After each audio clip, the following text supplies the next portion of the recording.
What's up, everybody? This is none other than Brown Sugar Confessions coming to you every Wednesday night on Power 1017 at 11 o'clock p.m.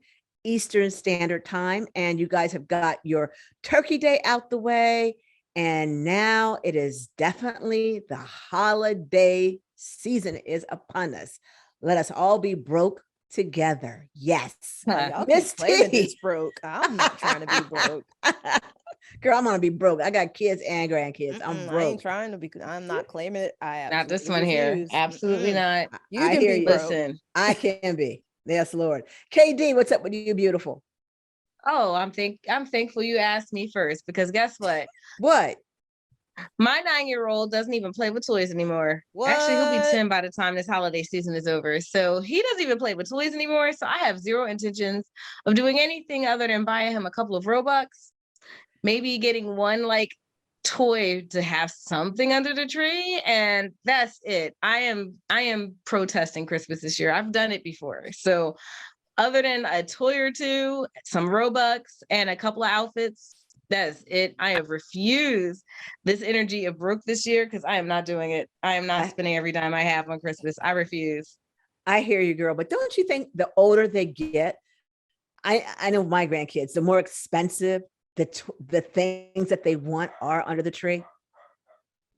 I feel like that's true, especially when you consider as the older kids. Mine is at that age where it's like he doesn't even know what he wants anymore. But with like a 15-year-old, they probably want electronics. Electronics are expensive. Just getting a new cell phone costs $1,000 now. So if they want a cell phone and a pair of sneakers, you done spent $2,000 already. Easily. All my grandkids, they wanted sneakers. I'm like, okay, I'm thinking Walmart. Okay, no. God forbid I show up with a pair of sneakers from Walmart. Not even TJ Maxx? No. Not even TJ Maxx. No. Not at all. I was like, I thought Nikes were $50. No, mama, I want these. I'm like, how much are these sneakers? I was like, no, we gonna change that list. Give it to parents. I'll say, when was Nike ever $50? Back when I was a kid, but that was decades ago, Miss T. Yeah, I'm about to say. Even when I was a kid, people were spending $110, $150 for a pair of sneakers. What parallel universe? Y'all are babies compared to me. You're babies. I'm telling you my age, the big age right now. But yes, back in my time, $50 was a lot. But anyway, I hope you had a good holiday. I know I did. Miss T, how was your holiday? I mean, it came, it went. I'm ready to put these Christmas lights up on my Matchbox apartment. Girl, you were ready weeks ago, like early part of November. You were ready for those holiday lights to be up. I'm ready. I'm here for the holiday lights and the fireworks. That's all I want in Christmas. That's all you want. That's all I want is holiday lights and fireworks. And don't forget your holiday drink. I remember that. Yes, and the holiday drink. And I know which one I'm planning too. Okay, all right. Ooh, what's that? What's that? What is it? Okay, I saw this one on YouTube and TikTok. Or not YouTube, TikTok, Instagram and TikTok. So it is apple vodka, caramel vodka, apple juice, and it's like the unfiltered apple juice. And I feel like I'm missing something else out of there, and I can't think of what it is. Unfiltered apple juice is what is that? Is that different than regular apple juice or apple cider? Yeah, like the apple juice. I forget the name.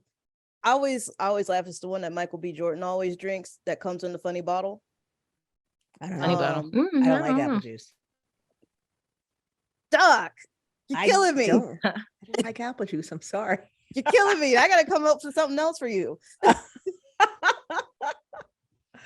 right. So anyway, it's an alcoholic drink you're making. Yes. Okay. All righty. Yes.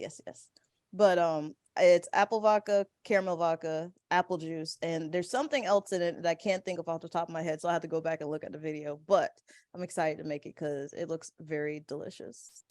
Let us know how it is, love.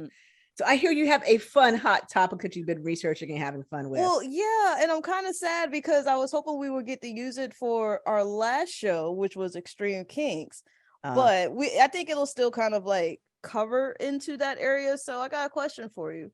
Okay. You know, I'm still traumatized by that extreme kink show, but I mean, I that's thought just it was great. I thought it was great.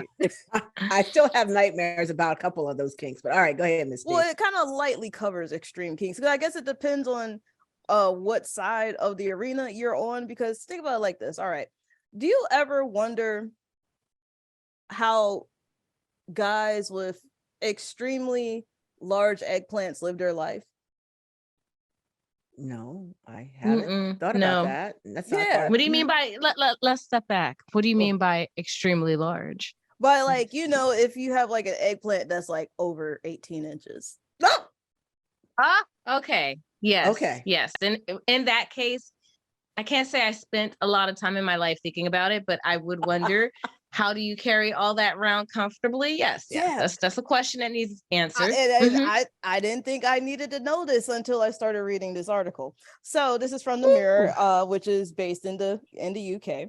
So it was talking about, you know, about these gentlemen, there's three in particular in this article, who they claim to have the biggest eggplants in the world. One man's is over 18 inches uncooked. So for the first individual, let's read about him. He's actually from the US. The first individual's name is Jonah. He cannot get a job as an actor in Hollywood because his eggplant is very distracting. I bet. He's openly bi. He has said he has slept with a lot of Oscar nominees and Oscar winners, but he can't talk about who. But he has confirmed he has not slept with Meryl Streep. Okay. Why Meryl Streep of all people? Okay, but okay. I don't know. But then also he is also he was in the newspapers previously because he had accidentally caused a security alert in the airport because of the bulge in his trousers. Oh, did they have to frisk him? Yeah. Mm. Yeah, that's interesting. That's kind of embarrassing when you think about it, because you're like, you know, you just sit here trying to live your life, and then you go through the screening thing. They be like, "Whoa, sir, you got something in your jeans. We gotta like check that out." And then you realize that thing is his thing, and it's like, where do you cross the line between doing your job and sexual harassment? You know what I mean? So there's that. There was another individual who was saying that oh my god, where is it? it's terrible, but let me go back to this one part. The Jonah guy, he is actually 13 and a half when he is cooked. Okay. And 7.5 to 8.5 diameter. The next wait person, back that up, say that one more time. okay, so cooked as in cooked, erect, right? Okay. He's 13 and a half inches, and he's 7 to 8.5 in diameter. 7. Does he have elephantitis or something? Like, is that normal? Know. Does he have a condition? That sounds he like said he didn't realize he was, this guy Jonah, he said he didn't realize he was different until he was like around 10, because at 10 he was 8 inches. That's actually gotta be awful. Yeah. It's like young girls that develop too fast. Yeah, that's got to be really hard for him. Okay, go ahead with the story. There's another guy. His name is Roberto Esquivel Cabrera, out of Mexico. He is technically registered disabled because of his eggplant. He's disabled. He's registered as disabled because he can't really work with it. It's 18.9 inches. Oh boy. Ooh. Wow. Yeah. Wow. That's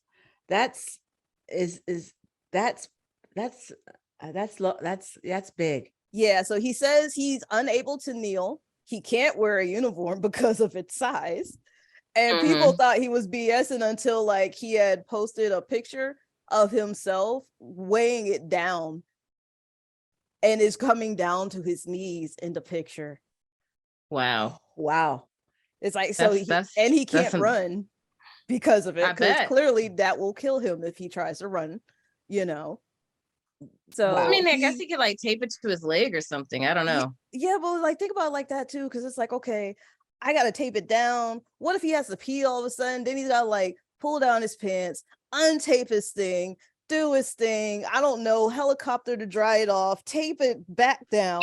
But Not a helicopter. I don't know what men Oh, do. I goodness. don't. I'm just assuming. But he Oh, got to go goodness. through all of this.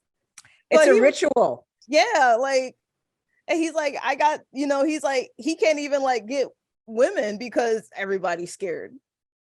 I mean, let's So- be very honest, because remember last week we were talking about, or actually it was 2 weeks ago now, we were talking about, with the extreme kinks, that there was a person who ended up unfortunately ending themselves Over a by horse.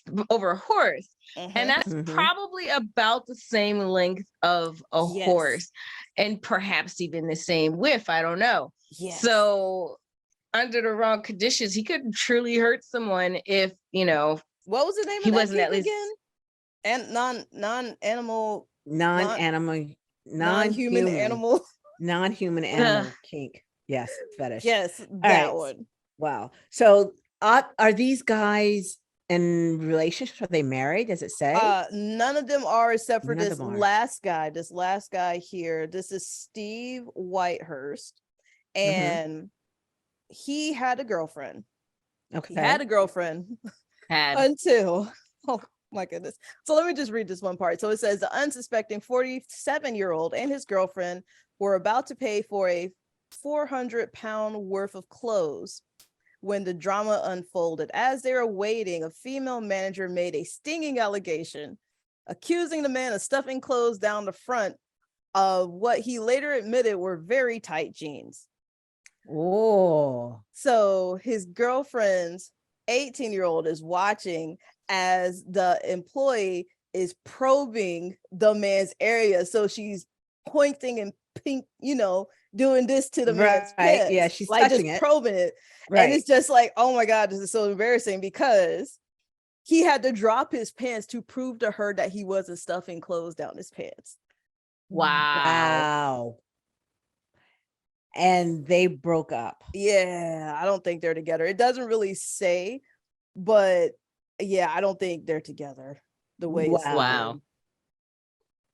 But yeah, it's like when you think about it, like you're like, oh yeah, you're blessed if you have a big, eggplant. But for some of these guys, it's like a blessing and a curse. You know what I I was mean? gonna say it's a Yeah, blessing I can imagine.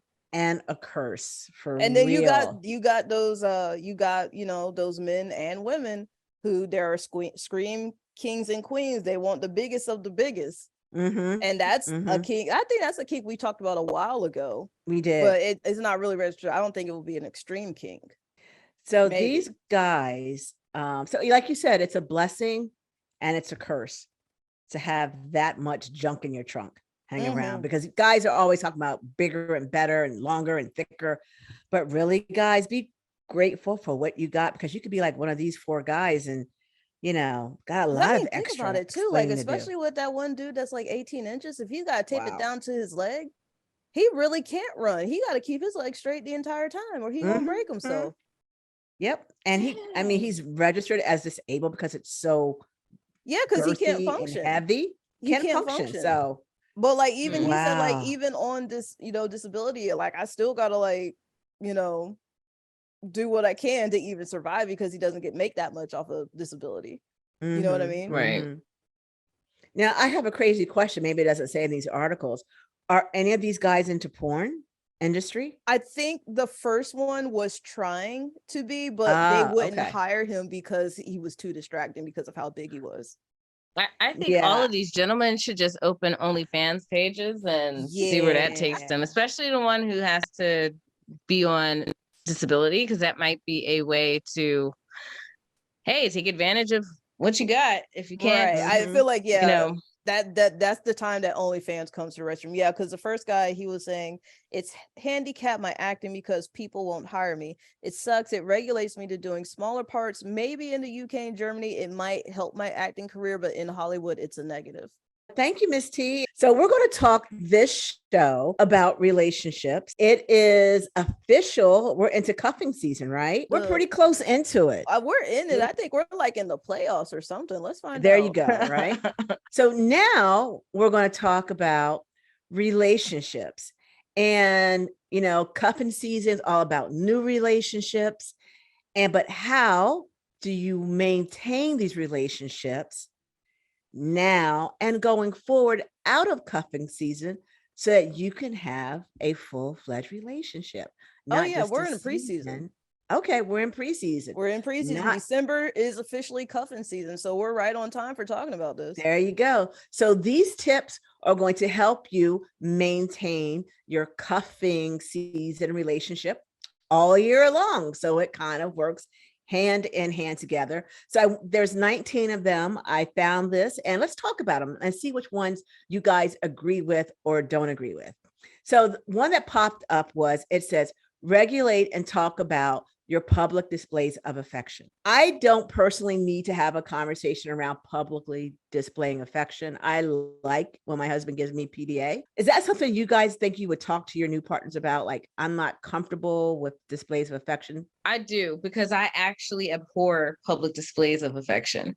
So Oh. I typically early in a relationship let people know, because it's very awkward and embarrassing for me. And to the point where it gives me severe anxiety to have someone like kissing over me in public. Like, I don't even I barely hold hands in public, let alone like kiss and hug and stuff like that. Like, it's just not my thing. Okay, Katie. What about you, Miss T? I'm cool with some public display, but not like a lot. Like, I don't want to be like having like make out or kiss, or like we have to hold hands the entire time or whatnot. Every now and again is cool, but like if it becomes so much where it feels smothering, no. But that's also, you got to know your partner. Right. You got to know your partner. If your partner is not in I don't want to say a overly affectionate a person, then, and y'all definitely need to get that figured out before you start dating. That's what this article is really about, talking and having some bullet points for you and your partner to talk about. That's going to maintain your long-term relationship. And obviously, talking and regulating your PDA is really important, because KD says it's a negative for her. I'm like, I like it 110%. And Miss T is like a little this, a little that, you little Yeah, I'm like 45%. Yeah, so I guess it's something to talk about. All right, the next one, agree on the time that you spend together. Decide on every day or every week that you guys want to be around each other so that you don't suffocate each other. Now, to me, that's two separate ones, because I don't like to be suffocated in a relationship. I'm like I am always in the clouds. I need my space. That is me. So I do agree that that is something that you have to talk about, is how much time do you need? And if I don't want to be around you, don't take it personal. It's not really about not being around you. I just need my own little creative space. And that's where I am on that. So where are you guys at in this one? I got a question. Is that a What's that? question you would ask like on date 1 or date like 5?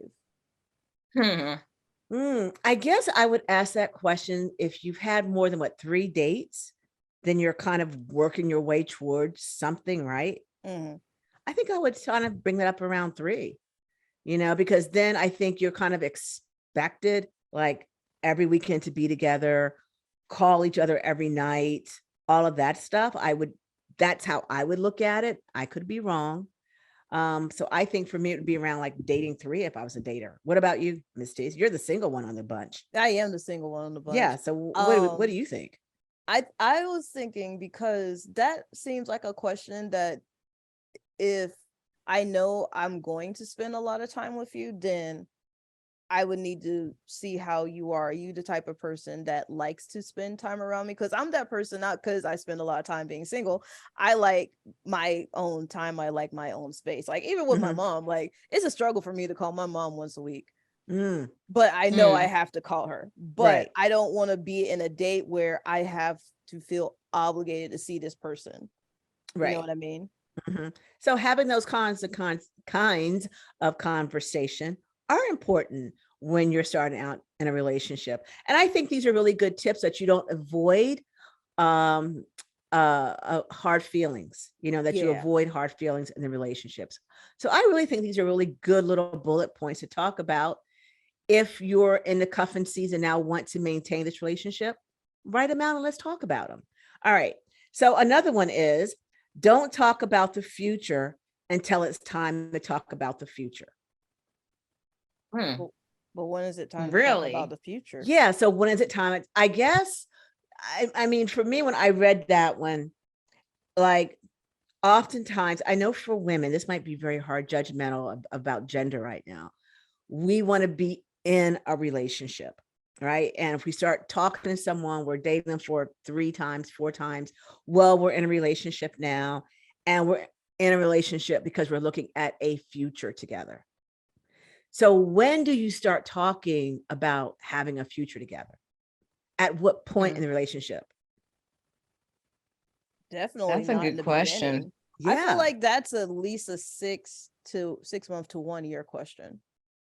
It takes 6 that long months for to a you. year. Well, Yeah. only because I What? only say it like this because yeah, you're assuming that people want to be in a relationship, but are you dating for marriage? Are you dating for companionship? Are you dating just to have somebody to regularly smash? See, now that you said it like that, I'll be honest. I think that needs to be a part of the conversation very early on. That way Because and that's everyone the big knows. thing is like, okay, yeah, we could be dating to get to know each other, but you don't really get to know somebody at least about 90 to 120 days out in most cases. So that's at least 3 months. So you can kind of learn that person. You can have the time to ask them, what are you looking for in a partner? What are you looking for in like a potential husband and wife? And then that gives you time to figure out, do I think I could be with this person in the long run? Because that's not a 3 month thing. For some Right. people, it could be, but you've only seen like maybe the good and the possible bad. You haven't seen the ugly yet because you're still in the Exactly. honeymoon phase. Exactly. So I kind of think that that's an important one to kind of talk about fairly early on to make sure that you guys are both on the same page of where you want to go in the relationship. All right. Yeah. All right. So here's a couple of other ones we're going to go over really quick. Don't hide things. Yeah, they You don't need to see tell crazy them up front. everything about you up front, about your, you don't have to tell them everything, but it's also a good idea not to hide things from them. That makes a lot of sense, especially if you have a certain sexual kink, fetish, you got to know. prepare people for that. Yeah, you got to let people know pretty much up front. Don't pretend that you don't have it. Be honest and be transparent. I think that's very important from the beginning of the relationship. Like, listen, if I need to know that you like to be trampled, That's you can't throw that. You can't throw that at me on 3 months in. I need to know about that within the first 2 weeks. Exactly. I don't Let know, me but know. see, the thing about some of those types of things, I feel like that's one of those areas that I wouldn't tell someone if I had a very unusual kink or something like that, Okay, yeah, because that's true. you if you don't know a person, you don't know if they'll expose you and tell people. People will hop on social media and spread your business now. So you need to that's be right. aware That's very true. of the kind of person you're dealing with and whether or not there's someone who's trustworthy with your private information. So I would actually say that it's a good idea if you have something that a lot of people could potentially shame you for, you wouldn't want to tell someone that pretty early in a relationship. You need to get to know them first before you tell them that type of stuff. So wait at least 6 months before you tell somebody you like to be trampled. Got it. Yeah.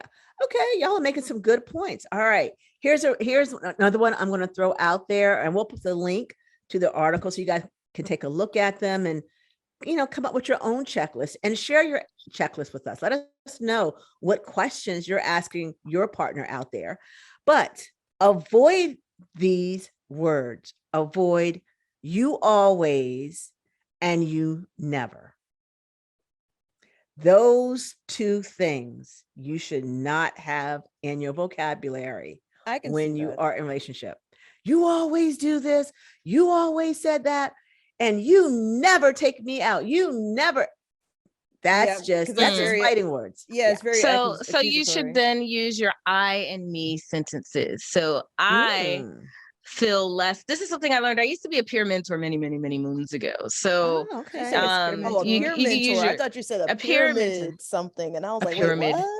A Like a pyramid pyramid mentor. scheme? What? Yeah, use your I sentences. I feel less happy when I am not provided this. That way you're not Yes. being accusatory, but you're allowing your feelings and how you feel in that situation to be known versus saying you make me feel bad because blah, blah, blah. Mm-hmm. But we need to take a break. Go ahead, guys, grab your drinks, grab your snacks, and we'll be back here with Brown Sugar Confessions in a few moments.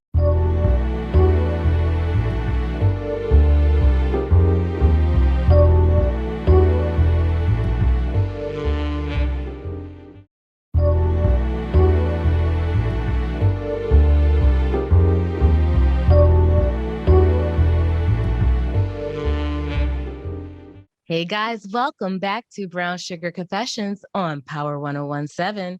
Did you guys grab your drinks? Did you grab your snacks? Did you get your potty break? Because I promise you, you do not want to have to take one in the middle of this show, especially not tonight. So make sure, I hope you guys got that opportunity. You don't want to have to stop what you're doing and run into another room because we're going to get into some really interesting things as you try to figure out and we try to figure out the best ways to make sure that you keep your relationships together after you get past this cuffing season. So before we get into that, have you followed, have you liked us, and have you shared us on all of your social media platforms? We are on Facebook, we are on Instagram, we are on YouTube. All of those, you can find us as Brown Sugar Confessions. But did you know that you can also listen to this show? If you miss us, maybe you were out of town, you were out of the area, you can find us on Spotify as well and listen to the show at a later time. But did you know? Did you know? Because I just found this out recently that what's happening over on TikTok is like amazing. Dr. Val has a TikTok channel and it's lit over there, guys. Like you don't want to miss it. Like my TikTok's not that lit. Please come follow me too, but it's not nearly as exciting nor nearly as fun as Dr. Val's is. But if you want to find her on TikTok, she is Dr. Val Nefertiti, as in Queen Nefertiti on TikTok. And her site is so fun. All she does, she gives like tons of tips, but the stuff we can't talk about here on the radio, she be getting into it on TikTok. So make sure you follow her and join her there. I got a question for you guys. Where do you think the world's greatest and worst lovers come from? What country? Well, the biggest eggplants was Ecuador. So I'm going to go with Ecuador. Ecuador has the greatest lovers? Well, they have the biggest eggplants. Remember? No, eggplant and lovers are not the same. Okay, my mom's in the gutter, Miss T. I'm sorry. All right, so it's not the one the same. I don't know. Oh no. Wait a minute. Maximo. That must be Italy. She I'm said thinking Maximo. Maximo from 365. my I'm goodness. sorry. I was on TikTok looking at him. Oh my God, he looks like a Gucci. All right, so we got Italy. I know he smells like Gucci, but go ahead. All right, so we got best lovers or at least best male lovers from Italy. Where do you think the worst come from? I'm not trying to get in trouble with anyone who No, like y'all ain't gonna call me no out. hits out on me. No, Sir. So US. exactly. All right, so Texas. all right, Texas. hot topic over. No, I'm kidding. So there was a poll that was done, and it was 15,000 women that was aimed at traveling, that was revealing the world's greatest and worst lovers. Okay. So let's go straight to the list. This, the results from this poll came from London's Telegraph. So the number one, well, actually, let's start with the worst lovers. Let's have fun. The worst. Yes. Yeah, we'll Where start are with the the worst worst. lovers? So, I want to know. I won't go there. How many of they had? They have 10 of the world's worst, 10 of the world's best. All right. So here are the 10 worst. Okay. Starting with Germany. Too smelly. Oops. England. Too lazy. Woo. Sweden. Too quick. Holland. Number 4. Too dominating. America. Number 5. Wait. Holland? Too dominating? Too Too dominating. dominating. Too That's dominating. not what I think of when I think of Holland. But Yeah. I you don't know, either. I thought they were pretty liberal and open and Yeah. generous and giving I with don't all their even red remember light where districts. Holland is on the map. I just know it's somewhere in Europe. Yeah, but wait a minute. What was Germany? What were they Germany known for? was too smelly. Okay. Don't tell I won't Notorious don't tell. tell KOP. Gary said that. Don't Don't Gary tell said Notorious that. No. KOP. I won't tell him. I won't tell him. Okay, go ahead. So number 5 was America, too rough. Number 6 was Greece, too lovey-dovey. I don't get that. What? I mean, I thought that's I what we think I would wanted like was the that. lovey-dovey. I want the lovey-dovey. Right. Number 7 was Wales, too selfish. Okay. Number 8 was Scotland, too loud. Number Okay. 9 was Turkey, too sweaty. Number 10 was Russia, too hairy. Wow. So the European countries, except for the US, Yeah. all ranked up there in the I feel top like- 10. Yeah, I feel like this was kind of skewed because, like I said, it came out of London's Telegraph, so they kind of just went with the Western world mostly. Yeah. Mm. But anyways, this was what they had for the world's best lovers. Let's hear it. Let's go. Spain came in as number 1, I believe that. Brazil number 2, Mm. Italy number 3. Okay. I agree. I'm agreeing so far. Those France- hot countries. France was number 4, Ireland was number 5, What? South Africa number 6, Hmm. Australia number 7, New Zealand was number 8, Denmark was number 9, and number 10 was Canada. Canada. Canada. Canada. Yeah. So Okay. Canada has the world's best lovers Out of 10. the 10. top They're 10, the at 10. the top of- 10. out of the top They're 10, the 10th Canada was best. number 10. They're, okay, who's Yeah. the first best again? The number 1 was Spain. Okay. All right. The Spanish lover, that hot Latin. Well, they're not considered Latin, are they? I don't mean, they know. technically are Latin. Yeah, they're Latin. I mean, they are. But they're Latin. Spaniards. We Spaniards, need Latin, yeah, Spaniards. yeah. Spaniards. Okay, They're correction. Spaniards. Sorry, Spaniards, not Latins. Let me just get my. So who classifies history. Latin then? Latin No. America, because keep in mind they even though colonized. technically speaking Spanish is a Latin language or whatever. I'm saying that wrong, but either way, when they say Latin, they are referring to Latin America. Demographic. So Oh, yes, I was yes, thinking yes. like Latin as in, the Latin language. the language. Oh, Yeah. okay. Yeah. Okay. All right. So that makes sense. All right. So Spain is number 1, Mm-hmm. and as the world's best lover, and the world's worst lover again. What was the top country? Germany. Germany, because they stink. Yeah. Well, at least that's what they said according to this poll. Oh, Now, I like should I not have said- been so vocal I- with that. Sorry, Germany. Yeah, that's what I'm like, this poll is kind of skewed because, like I said, it came out of England, so it seems like the general circumference was people who had experience out of those countries, those European countries. Right. That's interesting. Okay.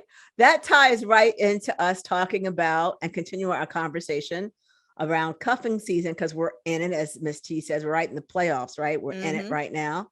And we're talking about some great bullet points, some tips that you want to talk to your partner about early on in the relationship so that cuffing season love can continue the whole year around. So let's continue. Let's go back into it. We talked about don't hiding things. All right, here's a good one.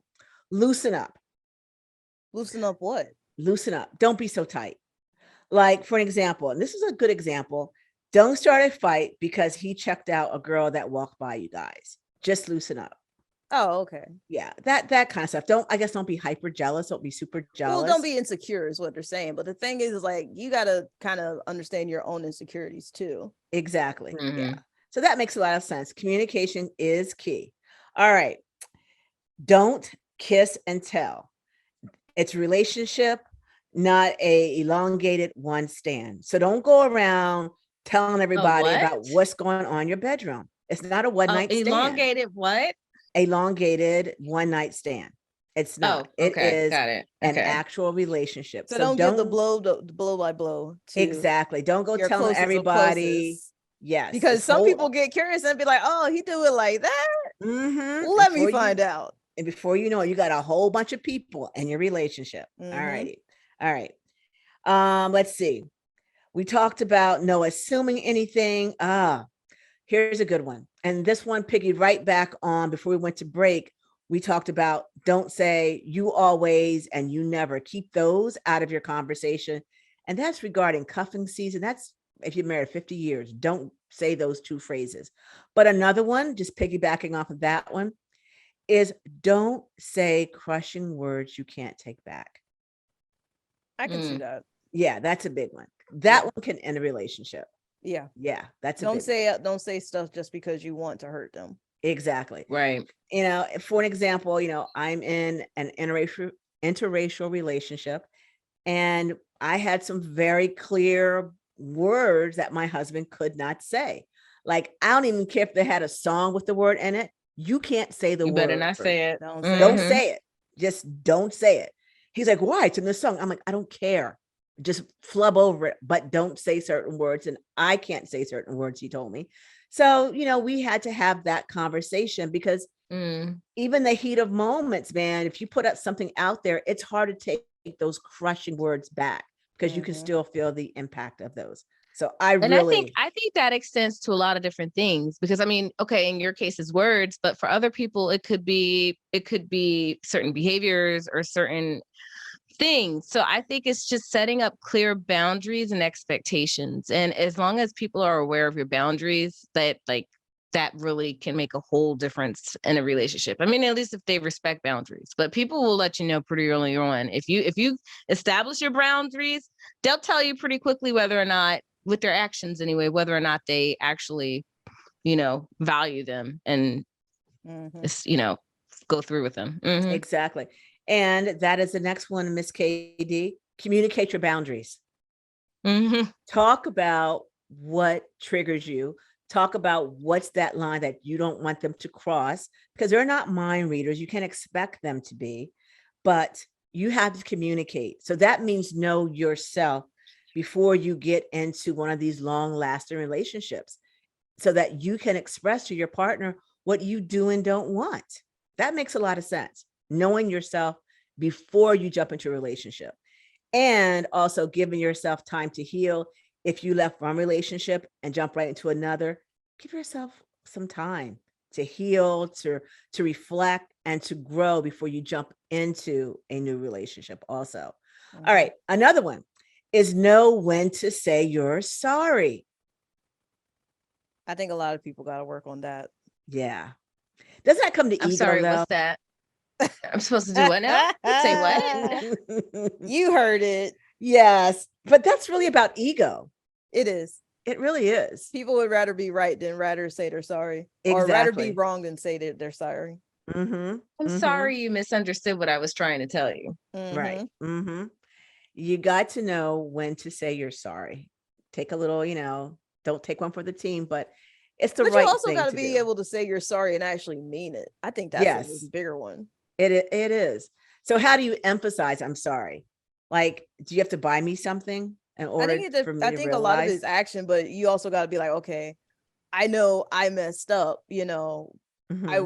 I don't really know how to explain it, like how to say I won't do it again, but show the action that you're actually taking active steps to not do the thing that you did. Mm-hmm. Mm-hmm. Yeah, I totally agree with you on that one. That I think everyone can work on when to say sorry and how to say sorry, and what action steps you need to take when you're saying sorry. I think those are two big ones. All righty. All right, here's a good one. Again, relationships, how to maintain them through cuffing season so that they last all year round. Take time to be appreciative of each other. That's a Yeah. big one. That's cuffing season, new relationships, but that's also old relationships like 40, 50, even 10, 15 years. It's so easy to get into this run of the mill of just not appreciating your partner. It's nice to step back and say, you know what? I think you're amazing. Thank you for cooking dinner. Thank you for being a great wife, a great mother. Thank you for cleaning the house. It's always amazing. Whatever that thing might be, it's so important that we do that. And we need to do it for if you have a relationship with a male, to acknowledge him for his work, for his acts of service. If that's his love language, acknowledging, honey, thank you for fixing the washer, fixing the dryer. Thank you for that great big O I had last night. They love it when you compliment them. They really do. I had to throw that in there. Thank you for the So O. you're welcome, honey. Glad I could listen. Glad I could help you out. All right. The next one is the biggest one of all that I can think of: listening to one another, and especially listening and being present. I think listening and being present. Yes. That's a big one. I added that one on. Big one. Mhm. It's one thing to listen, but I'm going to ask you guys to do something. How many times have you been talking to a partner and you're expressing to them how you feel?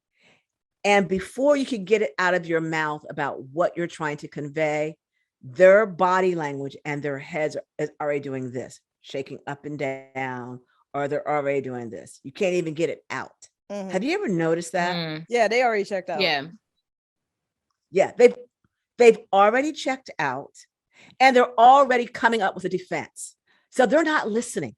They're already in their heads trying to figure out how to counter what you've just said, and they're checking you out. So staying present and not going into the body language of the shaking the heads up and down, of twitching, just staying present and listening is a skill set. It is not easy to stay present. It's so easy to drift off and be like, heifer, I'm just tuning you out because I've heard this for the 50th time. Well, if you heard it for the 50th time, that's because you're not listening to them. So I think if that's something your partner is really doing, but you gotta be careful with that too, because sometimes, and you'll have the person who will look like they're checked out, but they are actually listening. And then when they say something about it, about like your actions, especially if it's something that you've talked about multiple times, it's like, you're not supposed to be paying attention. You should just be letting me talk. But I want you to talk though, to pay attention. So when I'm talking, pay attention to me.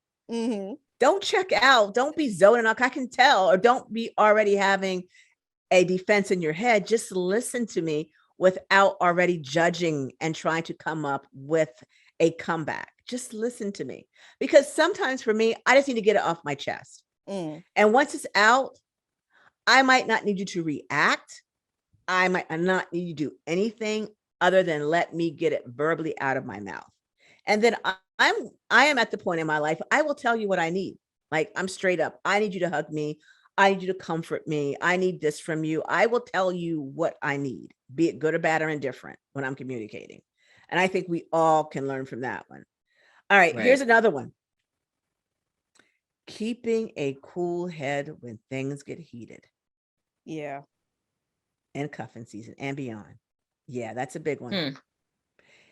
I know y'all like, yeah. I mean, arguments happen. They do. The thing is like, are you responding to react, or are you actually listening to what's being, or whatever the problem is? I think there's two ways to look at it. If you've had a bad day, maybe you got canned, maybe, the cat got ill, something happened, you're having a bad day, and then you and your partner are arguing, it's very easy to shift that frustration and anger and put it on your partner. Yeah. A lot of people do project. Yeah. So do you compartmentalize that frustration and anger, keep it checked on one side, and just say, honey, I've had a bad day, and now is not a good time for me. I'm going to go off. I think that is what you can say to somebody. Like, can you give me a half an hour? Give me an hour. I need to calm down. It's not really about you. I just had a really rough day. I think that can actually stop some arguments. It can, but some people aren't going to let it go. That is true. So there are some people that live for arguments. So what happens when you have someone that doesn't let it go? You're right, because some people will chase you. Sometimes you got to walk away. It might make the argument worse later. Like I said, yeah, they chase you. It might make it worse later, but sometimes you just got to walk away. But what if they chase you? Because that happens. That does happen. You hear it all the time. Like, I tried to leave and she didn't let me leave. And then it escalated. And before you know, then this happened, that happened. And maybe it got physical. I'll say, I don't know. Call the police. Call the police, because at this point it's like, if I do anything else, it's going to result in violence, and then I'm going to jail. Mhm. Right, You right, got to right. try to actively take those steps to not let that happen. But if like, say, like, you are one of those people who has a short temper and you're already coming in at a bad situation, and you don't Mhm. want to make the situation work, I think the first thing you would try to do is actively separate yourself from anything that would cause you to be Right. reactionary. You know what I mean? Right. Right. I know I had a client of mine who was, whenever her partner, they were having these conflicts, and whenever he said he needed space because he was, he knew he had a very hot temper, and she wouldn't let him have the space. She would follow him and he would call it, just keep nagging in his ear until he erupted. And once we started peeling back some of the layers behind her not giving him the space, because he knew his temper and he'd been actively working on techniques to keep himself without exploding. Mhm. And when we started peeling some things down, it really came out that she was very insecure. She thought if she gave him space, that he was going to leave the house and go with another woman. So she Mm. wanted him to stay in the house and to keep the argument going, because at least she would be home with her. So I've heard both That's ways deep. around that. That's deep, right? But Yeah. That's deep. that's what her core issue was. She was really afraid of him leaving in a moment of anger and checking in with another woman and cheating on her. So I think this really goes back to communicating. Perhaps if you're that type of individual that feels you're afraid for him to leave or your partner to leave because you think they might cheat on you, maybe reassurance, from the party saying, honey, I'm not going to go anywhere. I'm not going to cheat. I just need to go out the house for an hour just to calm down so we don't spaz out on each other. I'm just going Right. to go to the shop. I'm going to go to Walmart, whatever it might be. Because, our insecurities do pop up in that conversation. So I think that's a really good one to start talking about early on in the relationship. I have a hot head. When I get frustrated, I need this. And that again goes into boundary setting, and keeping a cool head. I want to go over, are we done? We have more time to go over a few more I things. think you got like We got a couple maybe more minutes. yeah, Yeah. 2 more Okay. minutes. Okay. All righty. All Gotta right. make it juicy. Oh, okay. All righty. So here's another one I thought was a good one. Remember, you got to have a sense of humor. Mm-hmm. I think that's critical. I think the best thing about relationships, especially when they're new, is you guys laugh a lot. There's a lot of laughing, a lot of giggling, a lot of ticklish giggling going on. And then when you get deep involved in a relationship, the fun goes out of it. Mm. So Yeah. I think it's important that we remember it's the humor that's very cute and endearing to our partners that they might show or we show them. I love my husband when he's happy and excited, when he's giggly and like little boyish. I think it's so cute and charming. And he likes that Oh. of me. He says, I love you're crazy, because I just make stupid jokes around the house. And I am known to do stupid stuff. But I think those things are very endearing in new relationships and to maintain them in the longevity. So Mhm. keeping a sense of humor. All righty. And one more I want to go over. This might be my last one is remember that you're on the same team. Yeah. They are not your enemy. You guys are on the same exact team to win it until the end. And if Mhm. we keep that mindset that it's forever, honey, we're on the same team, the same budget, the same this, the same that, we're team, whatever your last names are, that's how you got to go into a relationship. And so having those conversations early on, that can take you way past cuffing season into a lovely, long relationship. And what these bullet points really for me was it was a good reminder that even though they're talking about new relationships and cuffing season, some tactics to use, this is also great for those that have been married for a long time or Mm-hmm. in Yeah, relationships absolutely. for a long Mhm. time to revisit actually also because hormones change, your body's changing, mentally things are happening, physically things are happening, you're evolving into whatever next phase you're going into, and your values, attitudes, and beliefs will change as we age and mature. So I think this list, I think should be used for all couples to re-examine and to refocus on how to maintain a loving, healthy relationship. I love this one. Oh, I know lots of hearts. So we want to know out there, which one of these really touched you? And do you have that you want to add to these? Or there's something else that we left out? So send us an email at brownsugarconfessions@gmail.com. We're going to read it on the air because I think we're just about out of time, aren't we, Miss T and KD? All right. We Yes. are about out of time. It's time for us to slide on up out of here, unfortunately. No, I hate that. Our Womp hour is sweet. It's a womp. quickie. It's a quickie. Womp But womp. you know what we say every week on Brown Sugar Confessions. We want you to stay safe and play safe. Don't forget to go to YouTube, like and subscribe. See me on social media under Doc Val, Nefertiti or Doc Val. See Brown Sugar under Brown Sugar everywhere. Follow Miss T, KD, and Treese on all their handles. And we will see you next week. Bye-bye for now, everybody. Thanks for listening to another episode of Brown Sugar Confessions on Power 1017. Go to our Facebook, YouTube, and Instagram page at Brown Sugar Confessions to like, share, and follow. Stay safe and play safe. We'll see you next week. Bye for now.